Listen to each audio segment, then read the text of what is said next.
Halo, selamat malam semuanya.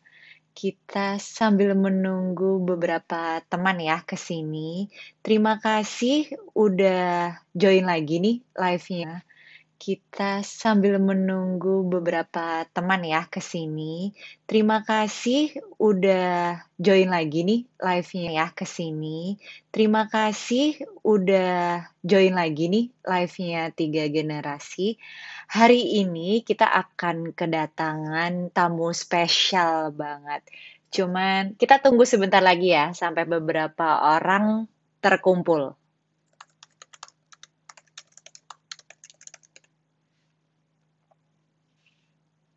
Sambil aku ketik-ketik, halo DA Family. Siapa tuh DA Family? Oke, kita sambil tunggu beberapa orang. Jadi, buat yang baru nonton live-nya Tiga Generasi, aku mau kenalan dulu. Tiga Generasi ini adalah sebuah rumah konsultasi psikologis. Jadi, isinya psikolog-psikolog dari mulai psikolog anak, psikolog dewasa, psikolog keluarga, psikolog pendidikan, semua ada di situ. Halo Ica dari Jambi, selamat datang. Keluarga, psikolog pendidikan, semua ada di situ. Halo Ica dari Jambi, selamat datang. Keluarga, psikolog pendidikan, semua ada di situ. Halo Ica dari Jambi, selamat datang. Nah, mungkin bagi beberapa teman yang udah sering lihat VT-nya Tiga Generasi atau pernah lihat, suka bertanya, mungkin bagi beberapa teman yang udah sering lihat VT-nya Tiga Generasi atau pernah lihat, suka bertanya-tanya kita tuh siapa. Itu tadi, kita tuh kumpulan psikolog dan sebenarnya kalau ke psikolog tuh ngapain sih? Sebenarnya ke psikolog tuh banyak ya.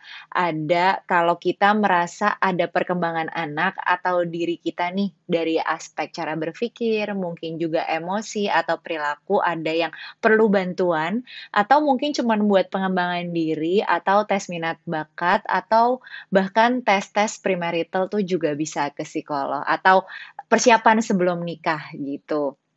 Nah, kemudian aku mau kenalan juga, aku adalah Saskia, aku co-foundernya Tiga Generasi dan juga psikolog anak. Nah, aku nggak sendiri, sebenarnya ada partner co-founder aku lagi, yang beberapa kali seliweran di VT-nya Tiga Generasi, namanya Mbak Putu, dan juga ada Mbak Fatia dan Mbak Uwi. Sisanya kita punya psikolog banyak banget, kalau mau tahu bisa lihat di Instagramnya Tiga Generasi, @tiga generasi. Eee, Sebentar, katanya omonganku diulang-ulang. Aku coba ulang lagi ya.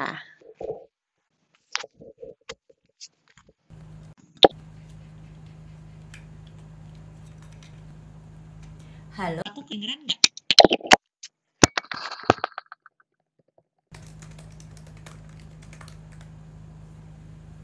Masihkah suaraku terdengar oleh teman-teman sekalian?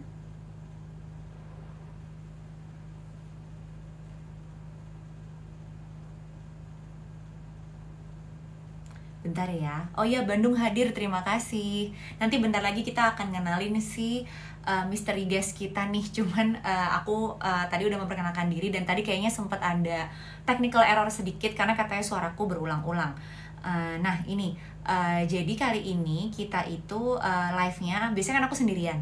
Nah hari ini aku mau ngajak salah satu sahabat aku nih. Ini sahabat aku yang sebenarnya selain ikutan live di Tiga Generasi ini aku udah sering banget sama dia.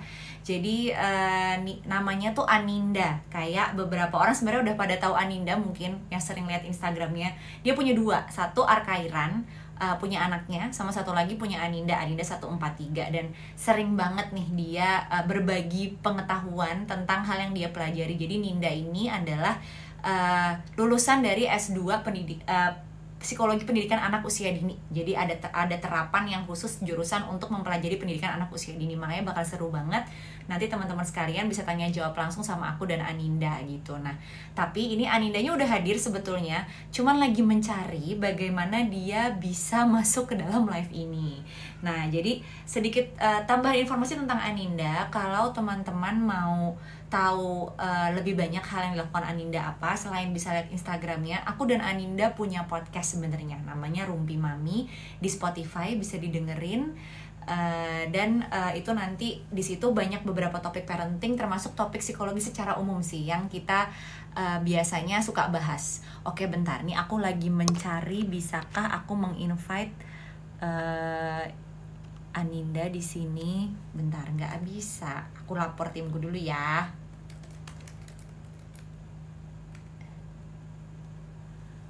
Wait, kenapa tidak bisa? Sebentar.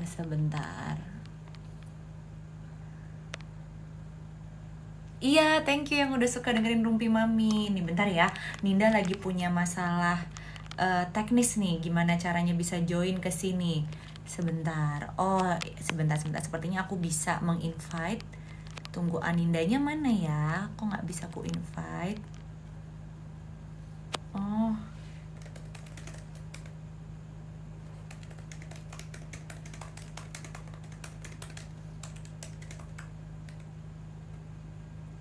ke bagian following. Bentar ya, aku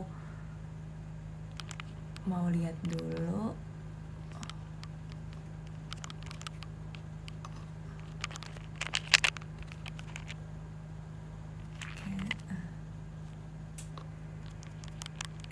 Sebentar, aku nggak bisa.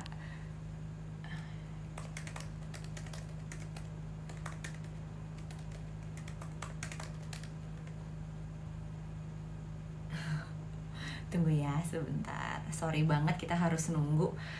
Oh ya, sambil nunggu, hari ini kita tuh sebenarnya akan bahas tentang berbagai ragam kecerdasan anak gitu. Jadi kan kadang-kadang kalau kita ngomongin kecerdasan, kita tuh sering terpaku sama kecerdasan yang sifatnya kecerdasan akademik aja, nggak termasuk kecerdasan mungkin yang lain-lain ya. Mungkin sebenarnya udah banyak yang tahu ya, mulai dari kecerdasan emosi, kemudian juga ada kecerdasan sosial, juga ada kecerdasan spiritual. Bahkan aku lihat di salah satu VT kita yang tentang live hari ini itu ada beberapa pertanyaan nih, yang ada satu pertanyaan nih yang bilang bahwa ada 9 kecerdasan lainnya. Nah, ini nanti yang akan kita bahas banyak dengan Aninda, dan gimana sih caranya kita bisa menstimulasi anak atau merangsang anak untuk punya kecerdasan itu gitu nih.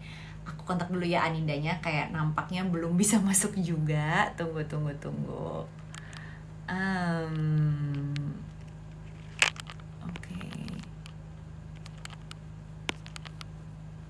Oke, aku belum bisa menginvite Anindanya.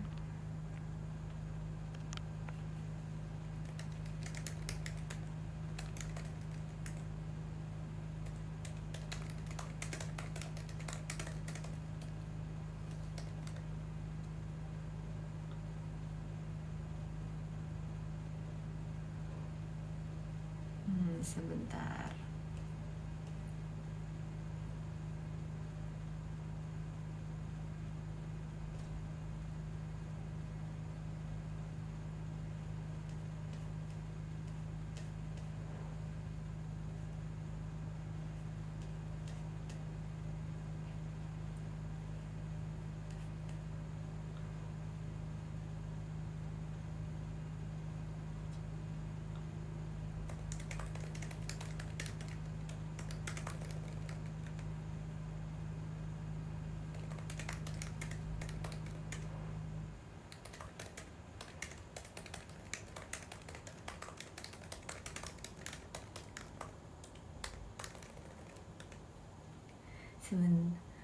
Kak Sa sama Bunin boleh bahas cara ngatasin anak yang udah terlanjur kecanduan gadget. Oke. Nah, nanti kita akan bahas. Sebentar ya. Aku butuh untuk men-screenshot dulu. Akan bahas. Sebentar ya. Aku butuh untuk men-screenshot dulu. Akan bahas. Sebentar ya. Aku butuh untuk men-screenshot dulu. Oke, jadi aku sambil jawab dulu deh, sambil kita nunggu Bu Ninda. Hari ini aku jawab dulu nih yang masuk tadi, pertanyaan yang ada di chat. Bentar. Aku suka dengan Rumpi Mami. Thank you Mbak Rezia. Oke, ini tadi aku lihat Mbak Rezia juga nanya ya mengenai Anak cewek 4 tahun, apakah tetap akan mengingat siapa saja yang sering main dan Ibu Sensia? Dan apa nih Bu? Kayaknya kepotong ya. Terus dari Bu Rezia pertanyaannya, Kak Sas dan Bu Nin boleh bahas cara ngatasin anak yang udah kecanduan gadget nggak? Nah, jadi kalau udah kecanduan gadget ini kita harus lihat dulu maksudnya kecanduan tuh kayak gimana Mbak gitu. Jadi sehari itu dia mainnya berapa lama, terus apakah sudah mengganggu nih waktu tidurnya dia, makan, belajar dan lain-lain gitu. Jadi kita lihat lagi fungsinya terganggu nggak, terus dosisnya sehari tuh dia seberapa lama gitu dia kecanduan. Kalau misalnya isunya adalah anaknya susah diberhentikan main gadget, itu ada beberapa hal yang bisa kita lakukan. Jadi misalnya kalau anak main gadget ini pada saat dia bermain itu kan biasanya kan kita udah atur waktu ya, dari kita baiknya orang tua tahu nih selesainya kapan gitu. Misalnya kalau oke 30 menit aja mainnya, nah di 15 menit terakhir itu kita udah mulai masuk nih, kita udah bilang ke anaknya bahwa misalnya bentar lagi, misalnya kalau udah ngerti angka 15 menit lagi kita selesai, atau kalau jarum panjangnya di mana kita selesai, atau misalnya kita bisa bilang satu video lagi selesai gitu. Jadi ukuran yang dia tahu gitu. Abis video ini selesai. Nah, setelah kita udah bikin kesepakatan 15 menit sebelum berakhirnya gadget, itu kita ajak ngomong, kita ajak interaksi, kita ajak main supaya perhatiannya pindah dari gadget ke kita. Dari situ kita udah siapin nih kegiatan transisi lain yang anaknya juga suka. Kalau kayak anakku kadang suka main air, atau kadang dia suka ikutan masak gitu ya, nggak tahu kenapa dia suka banget. Jadi abis nonton, abis itu ada kegiatan lain yang baru, yang menyenangkan juga. Setelah di distract interaksi sama kita, harus ada kegiatan baru, abis itu baru deh dia melakukan kegiatan yang lain. Jadi agak memudahkan dia nggak terlalu marah-marah atau cranky setelah dia harus selesai nonton gadgetnya ini gitu. Oke, sis kalau diklik yang bentar ya, aku lagi lihat yang 19 ini ada, bentar.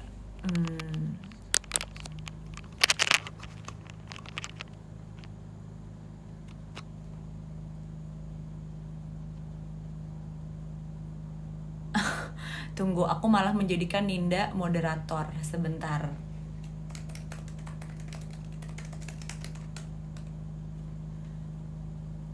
Oke.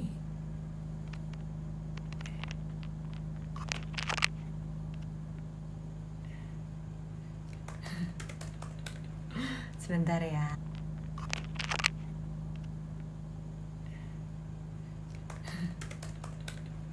Sebentar ya.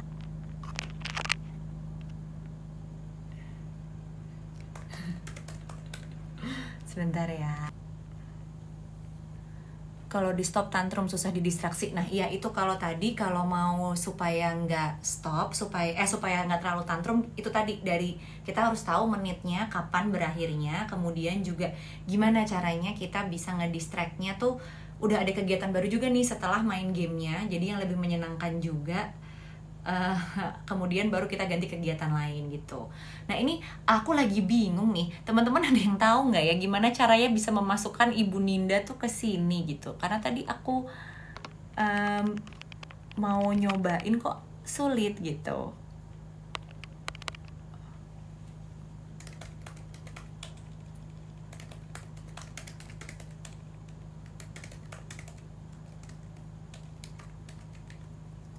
Oke, sambil aku jawab deh pertanyaan lainnya juga. Yang di bawah itu adalah anak usia 3 tahun tantrumnya makin parah semenjak berpisah sama suami. Adakah saran karena suami masih perawatan kemo?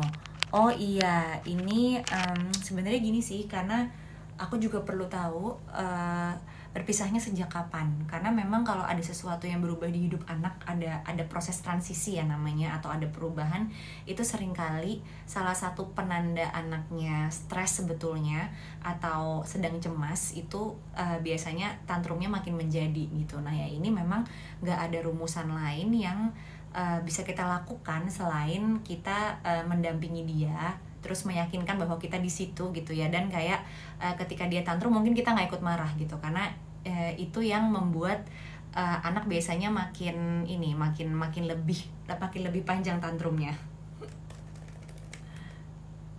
Bentar ya. Bentar.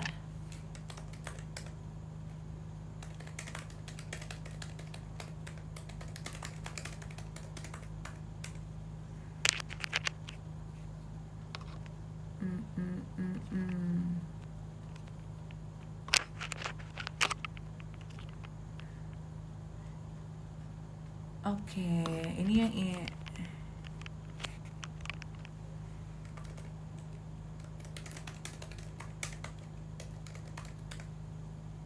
Oke. Nah,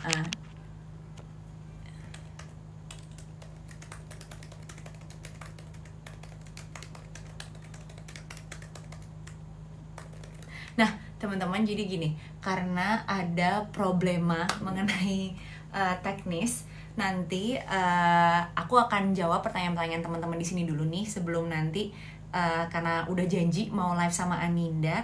Kebetulan kita nggak bisa live nih sekarang di TikTok. Nanti jam 7 kita pindah ke Instagram ya. Jadi teman-teman bisa ke Instagramnya Tiga Generasi, dan nanti jam 7 aku dan Ninda akan live di situ setengah jam aja gitu. Jadi sekarang aku akan coba jawab pertanyaan yang masuk dulu ya, sebelum nanti kita pindah platform ke Instagramnya Aninda gitu.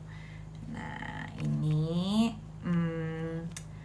umur dari Akro, malam anakku umur 2,9 tahun. Suka sekali memukul siapapun. Saya takut nanti dikasari juga sama teman mainnya. Nah, itu sekarang saya takut nanti dikasari juga teman. Oke. Kalau 2,9 tahun ini sih caranya adalah, karena memang gini, kalau umur 2,9 tahun itu masih di usia anak memang masih belum bisa nih mengontrol dirinya dengan lebih baik gitu. Jadi memang sekitar usia 1-4 seringkali kalau anak marah tuh ada beberapa anak yang dia tuh memukul gitu, atau dia jadi kasar. Tapi kalau ini terjadi, kita mesti lihat yang pertama, apakah orang tua di rumah juga kalau marah melakukan model yang serupa. Misalnya kalau kita marah sama anak, kita pernah mukul atau ngancam atau teriak nggak ke anak. Nah, itu biasanya jadi model perilaku anak juga. Ketika dia kesal sama sesuatu, dia akan melakukan hal itu.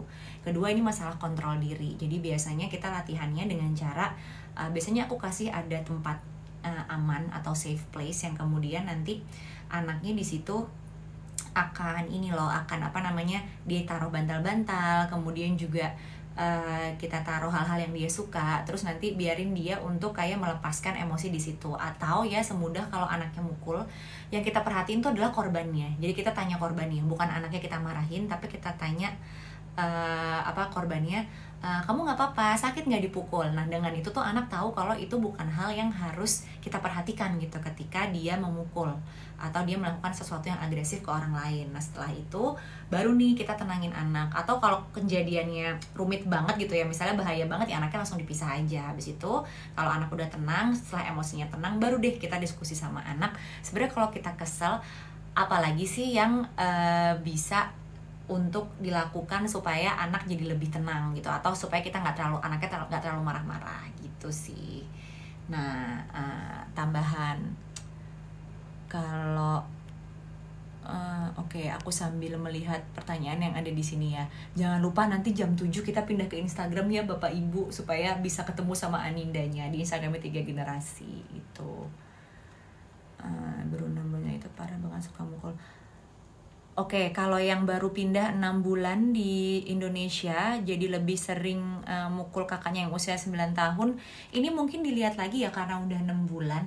Emang mungkin masih masa transisi, tapi juga harus dicari tahu lagi adakah perubahan-perubahan lain yang terjadi di sini. Misalnya kan kalau baru pindah negara, apa ada kebiasaan yang berubah, kemudian ada nggak perubahan di rumah lagi, dan lain sebagainya. Karena kalau ada sesuatu yang berubah di anak itu, bisa jadi dia lebih clingy atau lebih bergantung sama kita, atau jadi lebih agresif, atau tadi tantrumnya atau emosinya jadi lebih sering meluap gitu. Jadi itu hal-hal yang biasa terjadi. Cuman kalau dosisnya udah keseringan dan mengganggu kegiatan dia dalam hal misalnya makan, tidur, berkegiatan belajar atau beraktivitas, itu kayaknya udah mulai coba kontak ke ahli supaya tahu nih apa sih yang sebenarnya terjadi dan bagaimana cara menyiasatinya. Karena untuk tiap anak tuh berbeda, harus dilakukan apa pada saat mereka menghadapi transisi ini atau perubahan ini gitu. Terus aku coba cek lagi.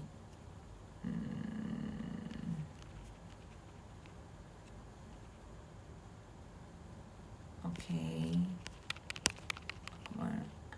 Anaknya nggak GTM parah, cuman mau jajan biskuit sama susu. Oke. Nah, kalau untuk pola makan ini memang ini panjang banget ya, karena kalau pola makan itu harus mulai sebentar.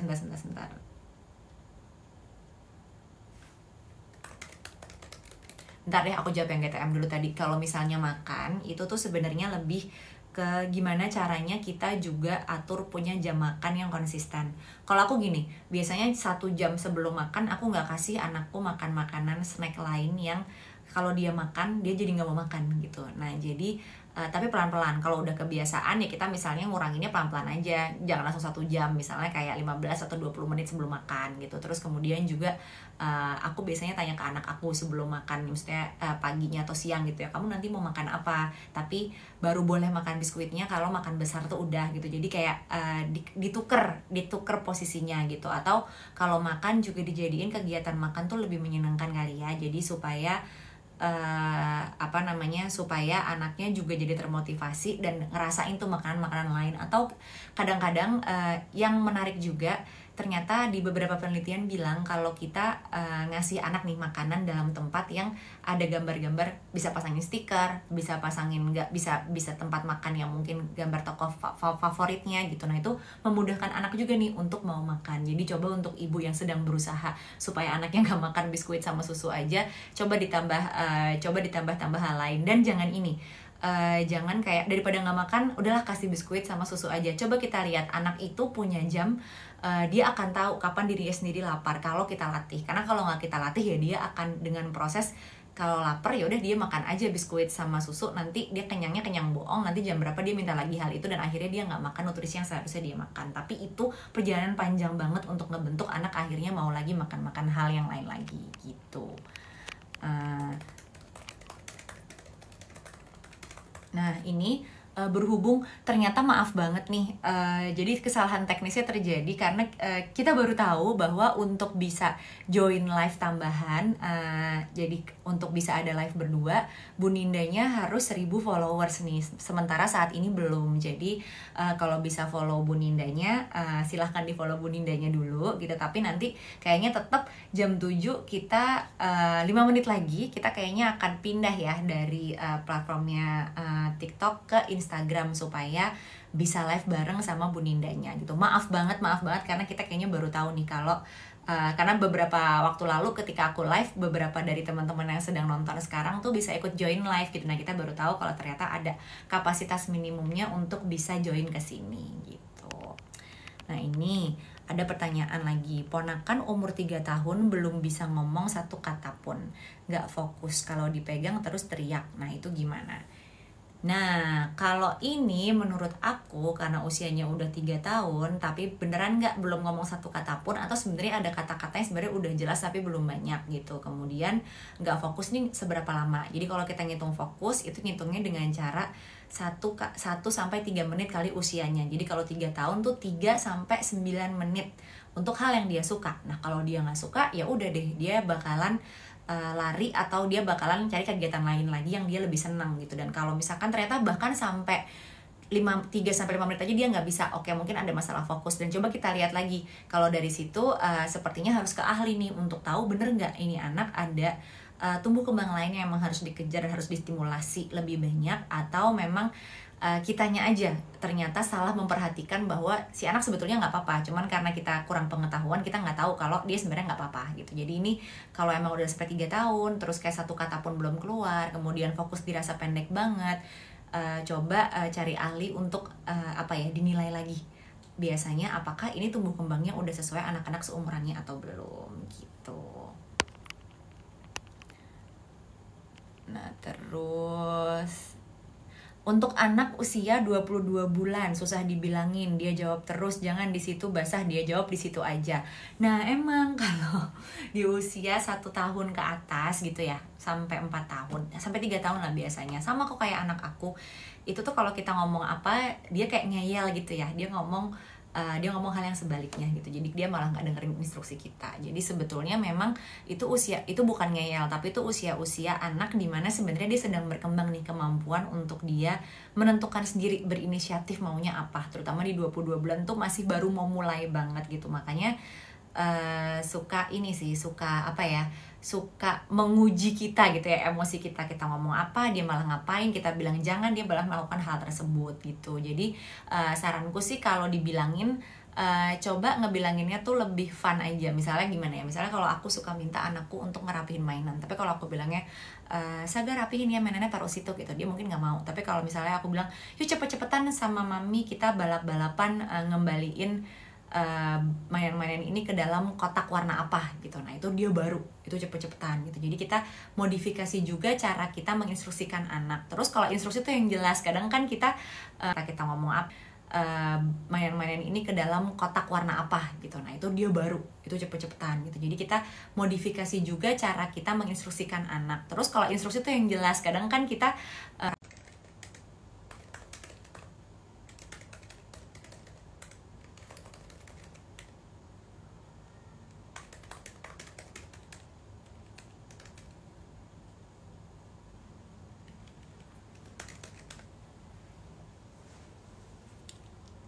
halo, selamat malam ibu-ibu semua. Nah, jadi aku mau ngabarin, tadi sebenarnya kita lagi live di TikTok, tapi karena ada kesalahan yang tidak kita perkirakan, aku nggak bisa live di TikTok bersama Aninda. Jadi hari ini kita mau ngelanjutin nih tadi obrolan tentang kecerdasan anak, hari ini bersama Aninda. Hai Rezia, thank you loh udah dari TikTok pindah ke sini. Nih aku mau masukin bundinnya sesuai janjiku.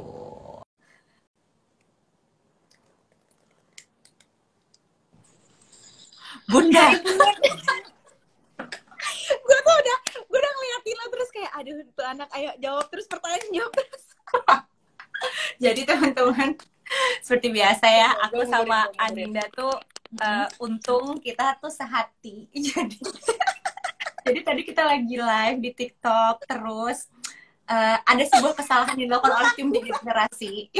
sorry banget yang membuat Aninda tidak bisa join dan malah menjadi moderator dalam diam di TikToknya. Jadi terpaksa kita harus pindahin live-nya di sini gitu ya. Jadi untuk teman-teman yang mungkin udah lihat posternya hari ini, kita mau live di TikTok tentang kecerdasan anak. Nah, akhirnya kita pindah ke sini ya bersama Ibu Aninda. Oke, Nin, gimana kabarnya Bunda? Juga, coy. Ujung-ujungnya Gak apa-apa, kita coba lagi. Oke. Teman-teman, Bu Ninda baru punya TikTok, tolong di follow, namanya Ibu Ninda Parenting Sharing gitu, supaya Bu Ninda bisa live di TikTok. Oke, ya. Aku butuh 1.000 followers, jadi please malam ini bikin sampai 1.000 ya. Sedih. Thank you banget. Nah, Min, karena tadi udah aku udah jawab beberapa pertanyaan kan di tiga generasi gitu. Gue boleh nanya sama lo nih sekarang. Jadi kita tuh sebenarnya mau bahas tentang hal-hal yang cukup sering ditanyain orang, masalah kecerdasan gitu. Adakah kecerdasan majemuk ini atau multiple intelligence, atau mungkin ada kecerdasan lain. Nah, sebenarnya Nin, pingin tahu sih pendapatnya Ninda. Ninda ini bukan cuma selebgram ya teman-teman. Jadi Ninda ini lulusan S2 psikologi terapan anak usia dini. Ya, betul gitu. Nah, jadi dia ahli banget nih mendidik anak usia dini tuh, kegiatan sehari-harinya tuh apa di area pendidikan. Nah, yang pingin tahu gue Nin adalah, jadi kalau selama pengalamannya Ninda dengan 2 anak dan sekolahnya Ninda dan pengalaman sejauh ini gitu ya, kecerdasan tuh yang penting tuh apa aja, dan gimana sih sebenarnya konsep kecerdasan itu gitu. Jadi Sas, tunggu, baru dipasang ya. Jadi apa sih namanya, ya kan kecerdasan itu kan kalau dari teorinya tuh kan ada 9 itu kan Sas, yang multiple itu ya kan, baru dipakai juga kan di kupingmu. yang 9 itu kan. Nah terus terus udah gitu, ini apaan sih kita jadi pakai ini. Nah terus apa namanya, kemarin tuh waktu pas gue baca-baca lagi tentang si kecerdasan itu, gue tuh jadi ingat sama ini sih, sebenarnya nggak ada teori-teorinya, tapi gue inget omongan bokap gue Sas. Jadi waktu pas dulu SMA kelas 2 kelas 3 itu kan gue kan IPA. Terus kayak somehow tuh gue ngerasa sebenarnya tuh di IPA tuh gue nggak cocok-cocok amat, tapi gue udah kecemplung, jadi mau gimana lagi gitu kan. Di IPS juga gue juga nggak bakalan bisa bertahan soalnya, ya kan? Kamu juga begitu pasti. Gue juga. Nah terus udah gitu, akhirnya apa namanya jadi waktu itu sempat yang kayak gue tuh udah sering banget remet, udah puas banget deh ngalamin yang kayak gitu-gitu. Terus sampai akhirnya mungkin bokap gue tahu kalau di situ tuh gue ngerasa kayak down banget gitu, kayak gue tuh sedih, kayak mungkin karena banyak teman-teman yang jalannya lancar aja tapi kok gue susah banget gitu. Terus sampai akhirnya bokap gue tuh pernah bilang kayak gini ke gue, Kak, orang tuh nggak perlu pinter, kata dia gitu, tapi perlu pinter-pinter, dia bilang gitu, Sas. Gimana tuh? Terus gue nanya kan, maksudnya apa tuh pinter-pinter? Iya pinter-pinter menyikapi hidup. Jadi kayak misalkan kayak, oke nih, kamu lagi sulit nih ya, misalkan karena remet segala macam. Kamu ngerasa diri kamu nggak pintar. Tapi kalau kamu pinter-pinter, kamu tahu, oh berarti besok gue harus belajar gitu. Atau ketika misalkan kamu lagi jatuh banget, nilai kamu jelek, kamu tahu kira-kira aku harus ngapain ya, kalau misalkan di pelajaran ini aku jelek, mungkin di pelajaran lain aku bisa lebih bagus. Itu namanya, menurut dia itu namanya pintar-pintar. Jadi kayak pintar-pintar menyikapi kehidupan, which is akhirnya menurut aku itu yang akhirnya dipakai di sepanjang hidup kita gitu. Kalau misalkan kayak dulu nggak pintar di biologi, nggak pintar di fisika, ya nggak apa-apa, asalkan lo ada satu hal yang emang lo mentereng banget gitu, itu nggak masalah gitu. Makanya akhirnya sampai sekarang tuh gue selalu mikir, oke, kepintaran itu tuh bisa apa aja, bisa macam-macam. Dan kayak misalkan nih kalau ada orang yang pintarnya musik sama orang yang pintarnya matematika, bukan berarti orang yang pintarnya musik tuh lebih nggak jago dibandingin yang pintarnya matematika. Lo ngerasa nggak sih kalau dulu zaman kita sekolah, kalau misalkan ada temen yang jago banget main gitar sama jago matematika, pasti dipikirnya yang lebih pintar tuh jago matematika, atau yang olimpiade tuh pasti yang lebih pintar, ya kan? Soalnya kayak Padahal anak band atau anak main gitar ya beda, bukan akademis gitu ya. Iya, Kan? atau yang main basket Nggak ada sama rankingnya. yang Iya, apa, nggak ada iya kan, rankingnya. kayak gitu kan, kayak beda. Padahal tuh kayak itu kecerdasannya dia gitu. Dan makanya balik lagi ke soal pinter-pinter tadi. Jadi kayak yang menyikapi kehidupan itu bukan kepintaran kita, tapi pinter-pinternya kita gimana nyikapin kehidupan gitu. Oh, jadi kalau di Ninda malah lebih ke kecerdasan ini tuh sebetulnya bukan sesuatu yang apa ya, bukan masalah dia teorinya apa, tapi sebenarnya kecerdasan tuh bagaimana sebetulnya kita bisa beradaptasi kan sebenarnya sama situasi hidup kita gitu. Which is sebenarnya itu sebuah wisdom yang kalau di psikologi, di bagian gue gitu ya, psikologi klinis anak, itu sebuah konsep yang memang benar begitu adanya tuh. Si bokap lo emang pinter sih, Nin, gitu. Bahwa kecerdasan itu tuh sebetulnya yang lebih utamanya adalah bagaimana anak tuh bisa beradaptasi sama lingkungan dia gitu. Bagaimana dia bisa menggunakan seluruh kemampuan dan keterampilan dia untuk memecahkan si masalah dia sehari-hari. Dan caranya gimana, balik lagi sama apa yang diminati anak itu, mungkin pilihan anak itu, dan bagaimana cara anak itu dididik juga ya. Jadi bahkan kayak ya memang benar bahwa kalau kita ngomongin proporsi kecerdasan tuh ada yang apa sih, Nin, ada yang bawaan yang emang dari normal aja 3.000 ada, gitu iya ya. benar, ada yang dipelajarin gitu kan. 3.000 betul, ada yang... panas tuh kepala, kayaknya panas mulu, ngepul kepalanya. Iya, jadi kayak apa ya, jadi itu benar-benar perpaduan dari dua-duanya gitu. Nah, yang menarik juga nih sebenarnya, mungkin para teman-teman di sini tuh juga udah tahu ya bahwa ini juga kan, lo sering dengar konsep ini nggak sih, IQ, EQ, and SQ gitu. Iya, jadi kayak bokap gue tuh sering banget tuh ngomongin itu. Betul, emosional sama spiritual. Nah, aku pengen nanya dong nih buat kamu, itu 3 hal itu, dirimu memandang 3 hal itu gimana dan sepenting apa gitu? Kalau menurut aku tuh ketiga hal itu tuh penting, tapi balik lagi kayak gini, kalau misalkan kayak ini anak pintar, bokap gue selalu ngomong kayak gini, semuanya itu tuh align-nya tuh ke si SQ, dia selalu ngomong gitu. Mungkin karena udah bapak-bapak, pasti kan udah kakek-kakek ya kalau sekarang ya, bahkan mungkin dia tuh mikirnya iya ke agama gitu. Jadi dia selalu bilang ketika orang ini tuh SQ-nya tinggi, maksudnya kayak dia tuh kecerdasan spiritualnya tuh tinggi, pasti gimana caranya dia ngolah emosi sama dia berpikirnya dia tuh akan baik gitu. Dia selalu bilang kayak gitu ke gue. Jadi dia selalu nekenin kalau dia lagi ngasih nasehat gitu ke gue ya, gimana caranya ngedidik anak segala macam. Dia selalu bilang kayak gitu. Kak, jangan lupa SQ-nya anak-anak ya gitu. Dia selalu bilang kayak gitu. Gitu. Oh, jadi karena si SQ-nya ini jadi penting ya, dia mengingat kembali dia dari mana dan segala macam. Kalau di Ninda sendiri untuk kayak Soalnya kan maksudnya itu kan semua kecerdasan juga Iya, kan. Kalau iya, kalau tetap ngomongin butuh kalau kan. ngomongin kayak iya benar, kalau Mm-mm, ngomongin kayak kecerdasan intelektual, kayaknya mm-mm. teman-teman udah pada tahu ya Udah kebanyakan gitu. tahu Kemudian kalau misalnya kecerdasan emosi, jangan lupa emosi. lihat berlayar.edu, bener ya, berlayar Benar. iya Ya kan, benar. Ya berlayar benar. edu, berlayar edu. Nah itu Underscore edu. ada Bingung kan lo? sorry. Jadi aku sama Ninda eh, kita buat Oke. di berlayar underscore edu itu Mm-mm. permainan yang buat ngelatih si kecerdasan emosi itu. Nah tapi Aku kalau ada si loh. spiritual, oh iya benar, coba Mm-mm. silahkan diliatin dulu Bu Ninda. Nih, jadi ini ada yang kita bikin di berlayar. Ini nih salah satunya. Ini adalah papan emosi. Jadi kayak jadwal emosi gitu. Kalian bisa lihat kan di sini tuh ada hari-harinya gitu. Ini ada hari Senin, Selasa, Rabu, Kamis. Jadi ini perasaan anak, emosi anak yang dia rasakan di hari itu bisa ditempel tuh di sini. Jadi misalkan ya, ini Oh tuh yang betul. sedih nih, ini tuh sedih kan. Jadi misalkan hari itu Mm-mm. anaknya tuh lagi sering nangis banget. Kenapa sih dia moodnya lagi nggak enak ya? Sekarang hari apa? Hari Selasa gitu. Tempelin di sini yang nangisnya kayak Mm-mm. gitu. Ini cuma satu. Maksudnya ini cuma salah satu kit. Cuman Kita satu tuh punya mainan, 3 kit. iya benar. Kita punya 3 Mm-mm. kit. Ini ada lagi nih.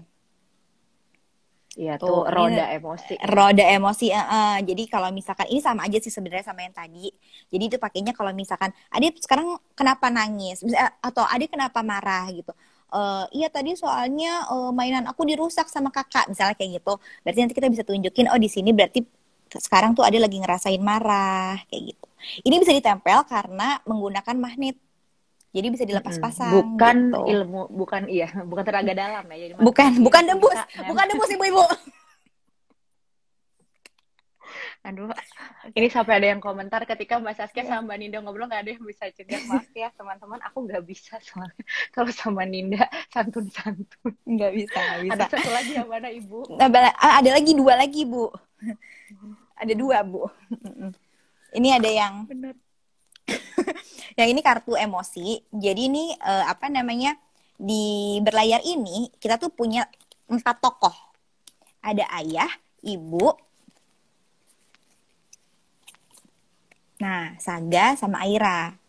Jadi tuh di Nah, sini, ya. nah jadi di sini tuh anak bisa belajar untuk paham emosi dasar. Jadi kan ada 5 nih emosi dasar, ada senang, sedih, takut, marah sama jijik. Nah di sini tuh ada ekspresinya gitu. Misalkan kalau muka yang kayak begini itu namanya takut kayak gitu. Ini ada lagi yang jijik kayak gitu. Sasi kalau jijik mukanya kayak apa? Aku nggak tahu Tergantung. aja. Ya kamu sudah marah, senang ya. Tuh. Sama apa lagi tadi satu lagi? Marah, senang, takut, jijik, ini ada yang sedih. Oh ya, ada yang sedih. Oke. Terus ada lagi, nah ini nih yang seru banget, ada namanya puzzle apa ya Bun? Puzzle emosi ya? Puzzle, iya puzzle. Iya, ekspresi. Iya, tebak ekspresi. ekspresi. Jadi di sini kita tuh punya pasangan mata dan mulut yang bisa ditempel-tempel di mukanya dia. Jadi sebenarnya nih mukanya tuh kosong.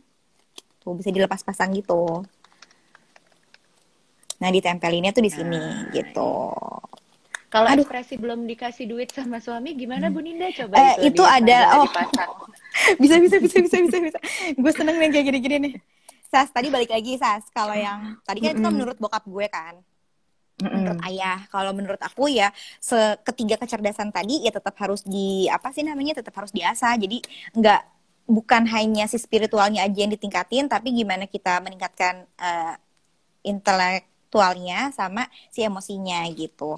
Nah, salah satunya untuk belajar emosi pada anak usia dini itu bisa banget pakai si kit belajar dari berlayar ini gitu.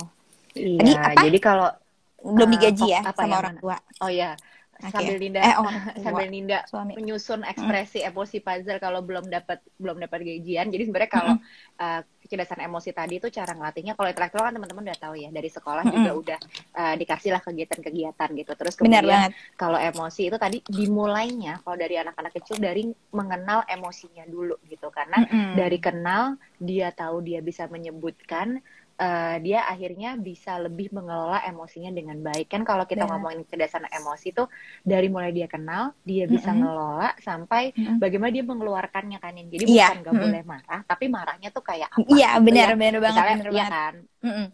Kadang tuh kalau misalkan kayak Gimana? Kayak misalnya nih kalau sekarang gue bilang ke Aira gitu ya, terus ada nyokap atau misalkan ada keluarga besar gitu, gue bilang misalnya, iya kakak boleh marah, tapi marahnya tuh caranya gini gitu. Mereka tuh kadang suka bingung, kok boleh marah sih gitu. Kadang kan karena orang tua mungkin zaman dulu tuh ngerasa kalau marah, terus takut, sedih itu kan Itu nggak kayak boleh ya. emosi-emosi yang negatif ya, yang nggak boleh gitu. So, makanya gue selalu bilang, aku selalu bilang ke mereka kalau itu wajar kan, kita kan bisa ngerasain hal tersebut dan nggak mungkin nggak bisa kita rasain gitu, pasti kita rasain. Makanya nggak apa-apa marah asalkan cara marahnya itu bener gitu. Makanya selalu diajarin gimana cara marah yang bener gitu. Iya, betul. Nah, satu lagi aku mau nanya sebelum kita masuk ke Q&A nih, Nin. Tadi aku tertarik dengan kayak penanaman sih masalah spiritual ini gitu. Kalau dari pengalaman Bunin dan dari yang Bunin pelajari gitu, itu tuh gimana sih? Terutama kan kalau followersnya 3 generasi itu kebanyakan masih balita ya, bahkan mungkin banyakan batita gitu kan, anak udah tua gitu. Nah itu boleh nggak sharing untuk si masalah kecerdasan spiritual ini tuh memupuknya tuh seperti apa gitu? Kalau aku karena anak-anakku kan dari TK, dari apa sih KB-nya dia kan udah di sekolah agama kan. Aku memang sengaja masukkan mereka ke sekolah agama gitu. Karena ya balik-balik lagi kalau menurut aku karena rootnya memang aku kepinginnya mereka lebih apa ya, lebih terbuka, lebih tahu soal agama kalau yang mungkin tidak bisa aku berikan ke mereka gitu. Jadi dari sekolah tuh bisa saling bantu lah gitu sama orang tua di rumah. Tapi selain itu sebelumnya biasanya tuh aku sering banget ngobrolin kayak cara bersyukur yang kayak ringan-ringan aja. Jadi misalkan kayak kita baru beli permen, terus misalnya aku bilang, kakak senang nggak permennya? Iya, makasih ya ibu. Iya, makasih ibu. Makasih juga ke Allah karena ibu dapet rezeki supaya bisa beliin kakak permen gitu. Jadi kayak itu tuh diomongin berkali-kali sampai akhirnya tuh dia jadi nangkep gitu. Masih inget banget waktu Une kecil, dia tuh, aku pernah nanya kayak gini, abang, Allah tuh ada di mana sih gitu. Aku tanya, iseng-iseng tanya ke dia masih umur berapa ya, 3 tahunan gitu. Terus dia bilang Allah ada di hati ini. Ya ampun. Iya, seriusan Sas. Aku tuh Unek kayak, selalu ya. iya, udah selalu kayak gitu. Terus habis itu udah kan, akhirnya kan itu kan kayak udah lama. Terus akhirnya aku coba lagi kayak gitu. Akhirnya kan anaknya kan lebih ini ya, lebih apa sih? Nggak tahu deh dijawab apa gitu kan. Anaknya kan lebih kayak gitu. Lebih, iya. Lebih Ya kan, ini ya, lebih suka-suka dia sendiri. Suka-suka dia, suka-suka dia. Inisiatifnya gitu, besar gitu. Bener banget Bun. Terus sampai akhirnya pas aku tanya, Kak Allah ada di mana? Di mana ya dia gitu kan, awalnya masih jawab kayak gitu. Terus aku kayak ya udah deh, gue nggak ngarep nih dia jawab apa. Terus akhirnya dia bilang Allah ada di sini. Dia bilangnya gitu, bukan di hati ini tapi dia bilangnya di sini, menunjuk ke dadanya gitu. Nah di situ aku kayak ngerasa kayak oh berarti mungkin emang jadinya masuk nih ke mereka gitu dengan cara bilang sedikit-sedikit. Kalau kayak kakak kalau takut, biasanya gue suka nyambungin ke situ. Kakak kalau takut, kakak ingat kakak punya Allah, kakak nggak perlu takut kayak gitu. Suka aku masukin ke situ. Iya. Itu sebenarnya sih lumayan sejalan ya. Kalau tadi kita belum terlalu bahas, tadi kan udah nanya ya untuk kayak udah dijawab. Sebenarnya tetap perlu walaupun anak cerdas yang lain, tapi dia tetap punya keyakinan atau belief tertentu gitu. Bener. Ya. Memang ini sih memang kalau dari beberapa penelitian justru di zaman yang mungkin sangat makin lama makin rumit, itu kalau kita punya pegangan atau apa ya semacam kepercayaan, terserah sih sama apa aja. Iya gitu. sama apa ya. Itu tuh lebih membuat orang tuh lebih mudah tenang gitu ya. Karena ya kan dunia kita tiap hari berubah ya Nin, kayak bener tadi banget. kita live di mana, sekarang live di mana gitu. Jadi dan tiap hari ada tantangan baru, jadi perlu juga nih kita punya punya pegangan supaya kita lebih tenang sehari-harinya. Karena kalau ibarat kata kita cerdas secara intelektual, secara emosi, tapi hati kita nggak tenang gitu ya. Nah, kita buat apa gitu kan?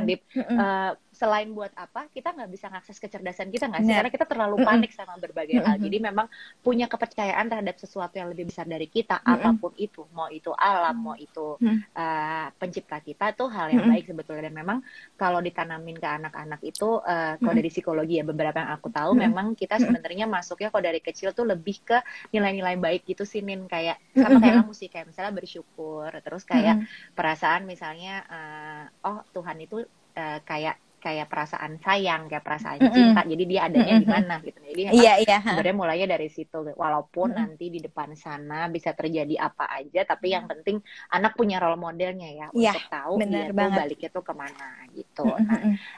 Kita sekarang terima kasih yang masih umur 19 tahun tuh Bunin. belajar parenting Aduh, dengan podcastnya Bunin. Oh iya, buat yang belum ya dengar Rumpi Mami, dengerin ampun. Rumpi Mami ya, Iya, ada Rumpi kita Mami. berdua. Ya, bener ada di Spotify. Ih, seneng banget. Oke. Makasih ya. Nah, ini aku mau tanya, sebenarnya ada Boleh. beberapa pertanyaan yang dari TikTok udah ditanya, jadi karena kita pindah ke sini, kita jawab dulu ya, Bunin. Oke, boleh. Ini sih, jadi ada dari Ibu Ika Kurnia Lestari 18. Seorang anak bisa punya 9 kecerdasan, mungkin yang multiple intelligence itu ya, Nin. Pas dibaca di buku. Nah, itu beneran gak sih kayak orang tuh bisa punya 9-9-nya? Itu menurut Ninda gimana? Aku jujur kalau baca atau misalkan lihat literatur yang tentang orang bisa 9-9-nya, aku belum pernah baca sih, Sas. Tapi aku yakin di setiap diri orang pasti punya ke-9 kecerdasan itu. Entah bagaimana kita bisa ngasahnya aja gitu. Ada yang mungkin karena kayak aku nih, aku jujur aku nggak bisa naik sepeda dan aku ngerasa kayak motorik aku itu tuh jeblok banget. Jadi kan kayak susah okay, joget ya, joget. Susah banget. TikTok tuh nggak bisa joget kalau aku deh. Ngomong ayo. Joget enggak. Nah, aku ngerasa kalau kayak gitu berarti kan si body kinesthetic aku tuh mungkin enggak sebagus itu gitu. Tapi ya bisa aja mungkin kalau mau dilatih aku naik sepeda sekarang sampai jatuh-jatuh ya mungkin bisa aja akhirnya kayak gitu sih. Jadi kalau misalnya menurut aku 9 kecerdasan itu di diri seseorang pasti ada, tapi gimana cara ngasahnya aja. Dan 9 kecerdasan tadi itu kan nyambung banget sama perkembangan orang gak sih? Perkembangan manusia.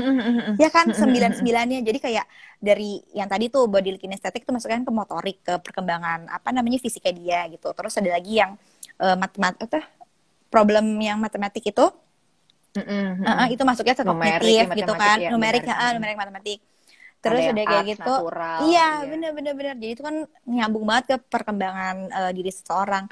Terus makanya aku selalu bilang sama ibu-ibu kalau misalkan kayak ditanya nih, Bu Dinda, perkembangan apa sih, teori perkembangan apa sih yang paling bagus gitu? Aku selalu bilang kayak gimana caranya kita bisa memaksimalkan ke-6 perkembangan anak itu menurut aku yang paling bagus, karena itu tuh potensi yang ada di dalam diri anak. Kalau misalkan kita mampu untuk memaksimalkan ke-6 perkembangan tersebut, insya Allah kayak kedepannya tuh dia tuh akan bisa akan bisa survive gitu.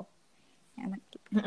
Mungkin aku tambahin lebih yang kayak, kan kalau 9, bener sih, aku juga setuju kalau setiap orang sebenarnya punya lah 9 basis itu, cuman kayak rentangnya tuh beda-beda gitu, beda-beda. Jadi kayak mungkin bisa ada yang kayak di verbal nih, kayak aku dari lahir kayak udah ngomong gitu tuh mungkin mentok gitu, tapi mungkin di hal lain yang kayak mungkin berhitung ternyata gak sementok itu gitu.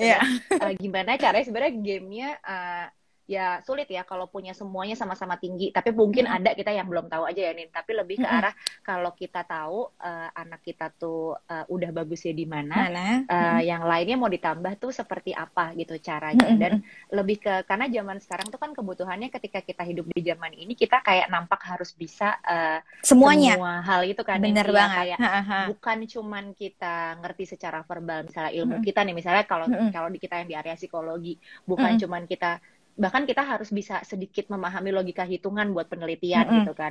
Bahkan kayak ternyata sekarang udah ada platform kalau kita mau ngasih konten juga harus bergerak juga ya, Nin, gitu. Terus kayak jadi ada sangat banyak hal yang dibutuhkan di nantinya. Makanya aku sering banget remind ke para orang tua juga, jangan terlalu fokus mikirin minat bakat dia sekarang apa, tapi dieksplor aja semuanya, kan nanti sekitar usia 15-an mungkin baru agak lebih mantep ya, Nin. Dan Nin, tadi kan kamu ngomong ada 6 kecerdasan nih yang dipatok gitu kan.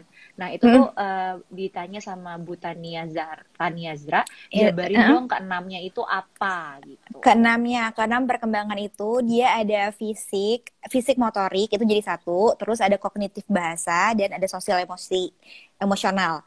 Nah, kalau si fisik motorik itu lebih ke bagaimana dia mampu untuk memaksimalkan kemampuan yang ada di dalam tubuhnya dia. Jadi kayak misalkan kalau fisik tuh perkembangannya dia kayak gimana sih, misalkan di umur 2 tahun tingginya udah berapa ya, beratnya udah berapa ya, sesuai nggak sih sama rata-rata anak umur 2 tahun gitu kan. Terus kalau misalkan yang di motorik kayak misalkan umur 3 tahun dia udah bisa naik sepeda roda 3 belum ya gitu.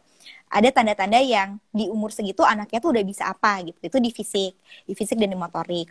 Kalau di kognitif dan di bahasa itu lebih ke kecerdasan otaknya. Jadi gimana kayak dia bisa berpikir sebab akibat itu biasanya tuh di umur berapa gitu. Terus udah kayak gitu nanti dia udah bisa ngomong digabung jadi 2 kata jadi 1 kalimat, itu di umur berapa, itu tuh masuknya ke perkembangan kognitif sama bahasa. Kalau di sosial emosi, nah mungkin ini tuh Sas yang menurut aku yang paling apa ya, yang paling susah terjamah karena Diukur. mungkin karena Iya, iya. iya kan karena kan kayak Heeh. sosial emosi tuh kayak sesuatu yang kita tuh lakukan sehari-hari dan nggak, kalau kayak oh dia udah bisa ngomong, oh dia udah bisa berhitung, itu kan kelihatan. Tapi sosial emosi tuh kayak kalau udah bisa ngontrol emosi terus tiba-tiba besok nangisnya masih ngejar, terus hari ini tapi pinter aja, kan kayak agak-agak sulit. Dan mungkin ini yang kadang suka miss gitu, yang nggak terlalu suka ditekanin sama orang tua. Tapi padahal menurut aku ini salah satu yang terpenting banget, karena ketika dia mampu untuk kontrol emosinya dia, apa ya, lingkungannya dia, lingkungan sosialnya dia pasti juga akan lebih sayang sama dia gitu. Benar-benar. Nah, itu tadi yang 6 itu. Nah, terus ini ada yang nanya nih, sebentar ya. Gimana ya caranya kita tahu kecerdasan anak kita gitu? Dan apakah, ini soalnya orangnya sama nih.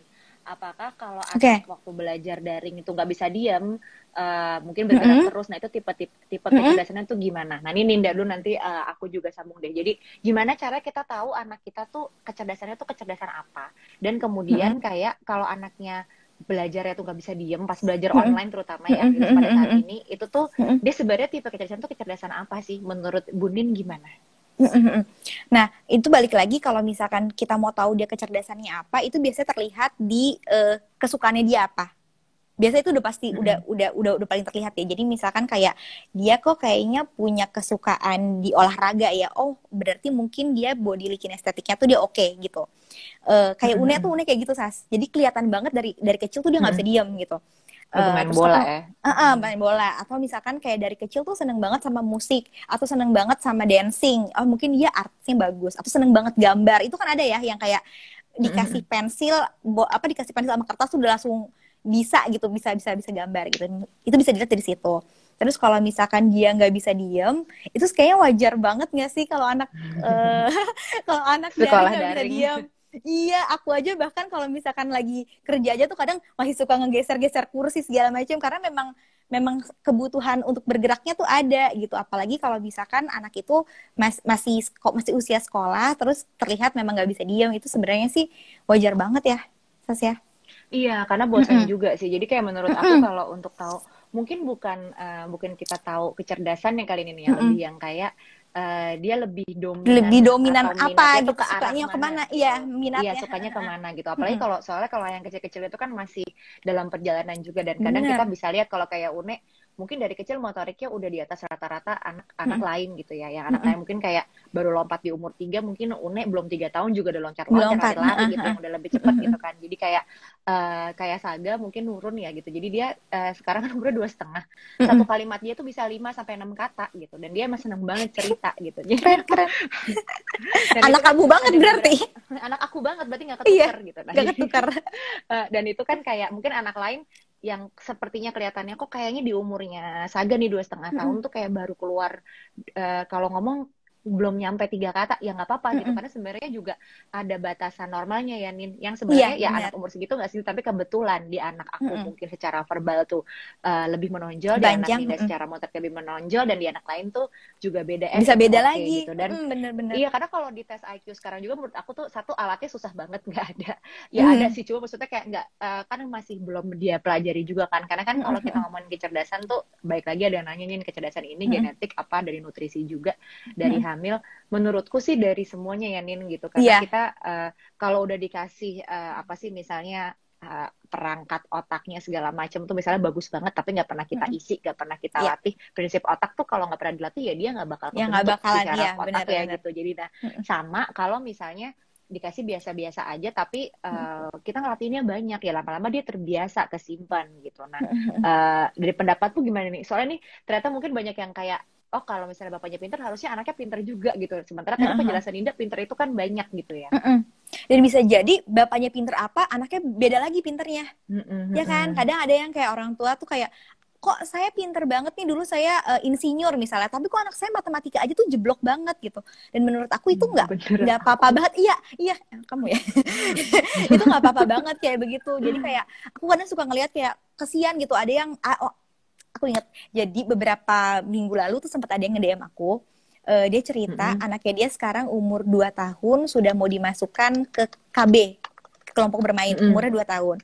Kenapa? Karena bapaknya kepingin, ini ibunya yang nge-DM ya. Karena bapaknya kepingin dia umur 5 tahun udah SD kelas 1, Sas. Dia pengennya gitu. Dia pengen gitu. Bapaknya pengennya gitu. Terus aku tanya dong, kenapa gitu. Bahkan sekarang tuh banyak anak-anak yang umurnya 7 tahun baru kelas 1 SD ya kan. Umur 7 baru kelas 1 ya kan. Terus aku tanya, kenapa kok umur 5 mau udah masuk SD di umur 5. Terus ibunya bilang, iya karena bapaknya juga dulu masuk SD di umur 5. Jadi bapaknya ngerasa kayak anaknya harus sama kayak dia, harus persis sama kayak dia gitu. Terus di situ aku bilang kayak konflik ya.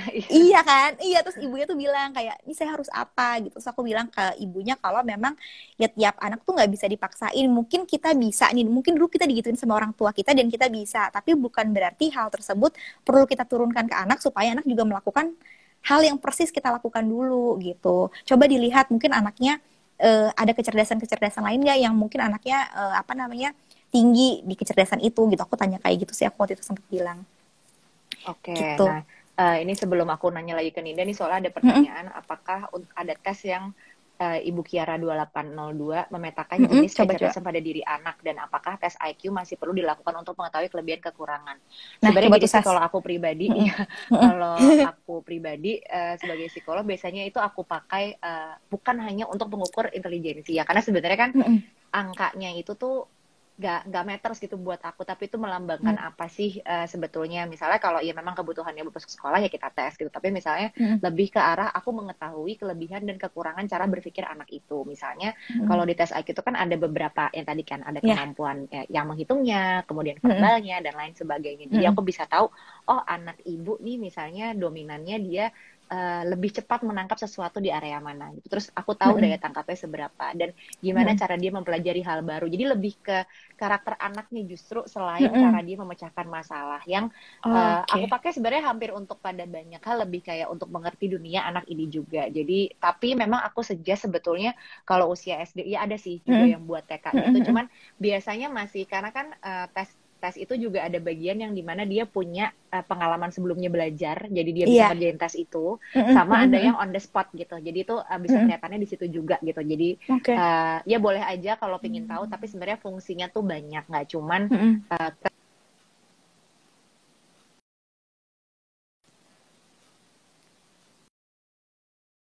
aku menggambarkan anaknya seperti apa gitu. Tapi boleh ya Sasa, kalau misalkan aku halo, udah. Tapi boleh ya kalau misalkan aku kayak pengen tes dong Sas, pengen tahu karakter anak aku kayak apa gitu. Boleh berarti ya? Bisa-bisa aja kan ya kalau mau. Jadi tidak ada kebutuhan kayak harus apa. Ya boleh ya.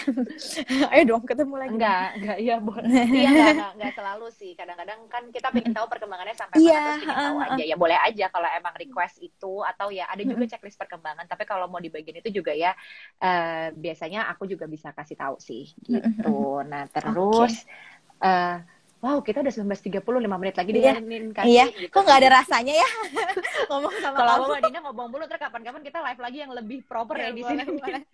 Nah, ini sih jadi ada beberapa pertanyaan sebenarnya terkait untuk masuk PAUD gitu, dan tapi terus kalau nggak pingin preschool atau homeschooling deh kalau nggak PAUD langsung, tapi anaknya sekarang masih di usia 2 tahun gitu, atau masih di bawah 4 tahun lah. Bicaranya belum lancar. Nah, ini adalah pertanyaan sejuta umat sinin untuk kecerdasan bahasa atau bicara ini. Apa sih yang bisa kita lakukan sekarang di rumah? Apalagi kan kalau pandemi gini kita belum tentu tahu 2021 akankah anak-anak itu bisa masuk. Nah, untuk terkait hal ini, sebagai penutup Bu Ninda bisa nggak kasih tips untuk bicara ini tuh gimana? Karena Bu Ninda juga orangnya bicara banget, teman-teman. Jadi yang pertama, ibu-ibu diajak langsung kayak TikTok ya. Aku nggak tulisan gue. Yang pertama, pokoknya ajak anaknya untuk sering-sering ngobrol, karena memang menurut aku apa yang dilihat anak itu yang pasti akan dia praktekin gitu. Kalau misalkan kita tuh sering ngajakin anak kita ngobrol, insya Allah dia pasti akan menangkap hal tersebut dan akan mempraktekannya juga gitu. Itu satu. Terus yang kedua, mungkin bisa dimulai dari baca buku gitu. Baca bukunya itu bisa buku cerita anak, tapi kalau mungkin tulisannya panjang-panjang banget, kita bisa baca dari gambarnya. Jadi kayak misalkan ada gambar apa ya, misalnya ini deh, Ini misalnya ada tulisannya, ada ceritanya panjang, tapi kita bisa bilang gini, aduh hari ini ayah lagi kenapa nih mukanya ya? Oh mungkin ayah lagi jijik. Kenapa ya ayah jijik ya? Oh karena di depan rumah ada banyak sampah gitu. Padahal mungkin ceritanya nggak kayak gitu, tapi kita bisa nyeritain gambarnya aja gitu. Terus itu ngajakin ngobrol, ngajakin nyanyi, itu biasanya ngaruh karena kan kalau misalkan dia denger ada musik, ada melodi gitu, itu akan lebih mudah untuk dia omongin gitu dibandingin misalkan nadanya datar aja kayak gitu. Terus apalagi kalau zaman sekarang sih, kemarin tuh aku sempet tahu ada beberapa sekolah, bukan sekolah PAUD ya, jadi kayak pre-PAUD-nya lagi gitu yang online Sas. Nah mungkin itu bisa jadi pilihan, mungkin bisa jadi pilihan kegiatan aja, jadi Tambahan kayak main-main di kegiatan ya. rumah. Kalau mungkin orang tuanya, aduh aku sibuk banget nih, aku juga banyak kerjaan, atau aku mungkin WFH juga gitu, ribet banget, mungkin bisa dikasih tambahan kegiatan kayak gitu di rumah gitu. Oke, jadi aku mau menyimpulkan sebenarnya caranya tuh hal-hal yang sebenarnya udah sering kita lakukan tapi kita nggak sadar loh, biasanya nyanyi, baca buku tuh penting banget. Mungkin kalau di anak aku yang cerewet banget itu baca buku adalah kunci utama banget sih di dia gitu. Jadi baru kerasa banget gitu karena kalau baca buku itu kan kita kadang tuh nggak harus stick sama isi cerita buku jadi itu bapak ibu banget. gitu. Jadi kita bisa itu kan kayak kata Ninda tadi, ceritain gambarnya, terus minta anak juga ngomongin gambar itu ngapain gitu. Terus ngasih ruang anak main sendiri, imajinasi, dia ngomong sendiri gitu, terserah nyambung apa enggak gitu. Ya kebanyakan sih nggak nyambung memang, tapi itu melatih dia untuk verbalnya gitu. Iya bener banget. Karena aku juga pernah lihat Aira main guru-guruan, terus ternyata ada 2 murid ya kalau nggak salah. Yang satu muridnya dia marahin terus, yang satu dia baik banget, ternyata ada plot twist di terakhirnya yang baik betul tuh ternyata anak dia gitu. Jadi bahkan imajinasi itu sampai situ. Waktu itu masih umur 2-an kan, 2-an. Iya 2,5. Ya, itu aku juga bingung banget. Iya, jadi maksudnya sebenarnya kalau kita encourage dia untuk main, ya ini dunia kan main, terus kita baca buku, nyanyi, kita main, ya maksudnya kita pura-pura main bareng gitu ya, main-main pura-pura lah, bukan pura-pura main bareng. Jadi kayak itu pura-pura main bareng. Fake maksud lo, pura-pura main bareng. Nah itu membuat anaknya juga kosakata juga lebih banyak ya, dan kitanya juga yang memang ngomong terus sama dia gitu. Dan ya kalau umur 2 tahun memang kadang-kadang tuh suka masih pada khawatir nih. Ya memang kalau ngomongnya tuh masih katanya masih kayak 50-100 aja tuh udah banyak deh seingat aku gitu. Jadi kayak dan kayak suara binatang gitu. Itu tuh udah termasuk kata gitu. Jadi kadang-kadang kita suka khawatir nih speech delay apa enggak. Apalagi kalau umurnya masih di bawah 1-2 tahun aja tuh 1-50 sih. Itu kan berarti kayak range-nya gede banget kan. Iya, bisa ngomong 3 kata disambung aja kayaknya udah oke banget gak sih? Maksudnya kayak aku mau minum misalnya, itu tuh udah kayak wow gitu kan. Iya betul, karena kita lupa juga, kita ngeliat kok anak orang kayaknya ngomongnya udah lancar banget, anak aku belum gitu. Coba lihat, kadang ada anak yang dia emang gerakannya aja yang lancar gitu, tapi ngomongnya agak belakangan. Jadi kadang ada yang bareng, kadang ada yang ngomong mulu tapi kayak kegiatan fisiknya tuh nggak terlalu banyak dieksplor gitu. Jadi emang anaknya beda-beda dan ada rentangnya Bapak Ibu. Jadi sabar, lihat dulu nih anaknya udah sampai mana. Kecuali emang kayak misalnya 2,5 tahun gitu, misalnya kayak bener-bener satu, bahkan bunyi yang gak jelas, misalnya num jadi minum jadi num gitu ya aja belum. Nah mungkin coba bisa ngobrol sama ahli itu tuh kenapa gitu. Jadi tuh sum up karena udah mau nidurin anak dua-duanya. Oke, iya bener udah jam segini. Iya. Jadi yang pertama adalah aku mau minta maaf dari atas nama 3 generasi terhadap Ninda dan semua teman-teman buat kita ada technical error dan akhirnya harus pindah ke sini. Yang kedua, ternyata kecerdasan ini menarik banget. Nanti mungkin next time kita bisa ngomong ini lebih dalam ya, Ninda, nggak pakai ketunda technical error gitu. Jadi kalau tadi kesimpulannya, kecerdasan itu sebenarnya adalah kemampuan anak bisa beradaptasi sama lingkungannya, menggunakan keterampilan dia untuk menyelesaikan masalah. Dan jenis kecerdasan ini tuh macam-macam, karena masalah juga macam-macam. Jadi kecerdasan ada yang tadi secara intelektual, secara emosi, spiritual, terus mungkin ada juga yang 9 itu. Jadi teorinya banyak dan beda-beda. Banyak banget. Intinya cakupan-cakupan kehidupan lah yang kita bisa lihat. Kita udah tahu anak kita bagusnya di mana, tapi butuh improvement atau ditambah di mana, dan caranya banyak ya Nin, dan dimulai dari kitanya sendiri. Satu lagi bahwa ini kecerdasan itu tumbuh gabungan dari apa yang secara genetik sudah diberikan dan juga secara nutrisi, kemudian juga stimulasi. Ada tambahan sebagai penutup Bu Nin? Udah itu cukup. Bunda Saski. Malu-malu ya. Oke, sampai jumpa lagi teman-teman sekalian. Terima kasih. 3 generasi makasih banyak loh. Makasih loh Bu Nina. Iya, aku Iya, seneng jangan lupa banget. dengerin Rumpi Mami. Iya, Nanti kita, sama berlayar. iya betul. Nanti kita live lagi ya Nini ya. Iya, thank you, Thank you. Sas. Iya, sampai Bye-bye. ketemu.